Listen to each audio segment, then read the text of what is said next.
Todo mundo fala sobre educação respeitosa. Tá todo mundo falando sobre educar com respeito como se fosse fácil. Mas, na vida real, às vezes dói. E eu fico pensando, por que é tão difícil a gente fazer diferente do que a gente viveu?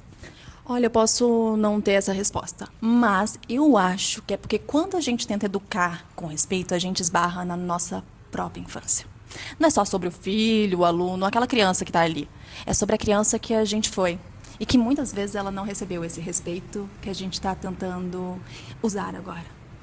A verdade é que a gente vai reagir antes de pensar. Isso a neurociência explica muito bem. O corpo ele vai buscando um caminho já conhecido, mesmo que seja um caminho desconfortável, desconhecido ou ruim. Se o que eu vivi foram gritos, silêncio, ameaça, o meu corpo aprendeu com esse idioma. E aí, quando aquela criança chora, não é o choro dela que dispara a nossa reação. Na verdade, é a nossa memória. É a nossa forma antiga de sobreviver. O Alan Shaw fala disso, de como a memória emocional ela fica guardada no nosso corpo. O Daniel Stern também traz isso e ele diz que o corpo ele lembra mesmo quando a nossa mente tenta esquecer.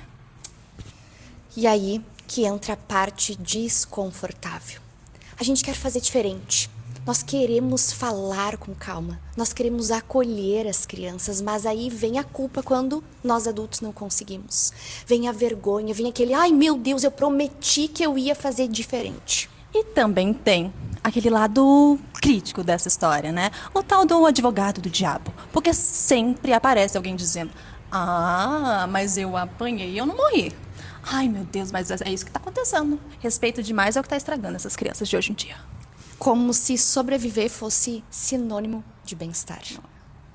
Como se repetir fosse escolha.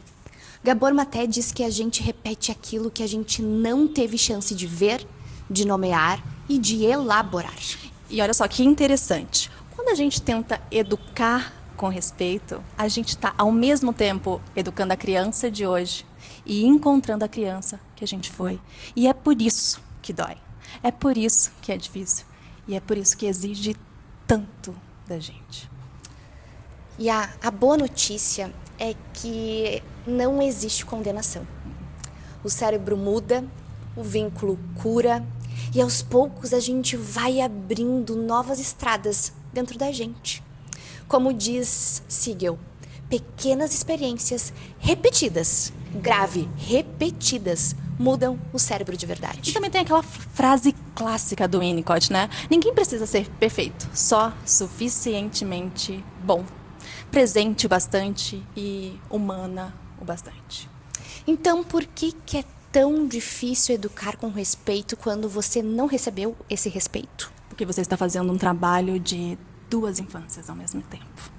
A que está diante de você e aquela que ainda vive dentro da gente.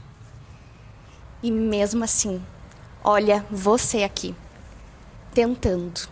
Isso já muda uma geração inteira. Sim, parabéns por tentar.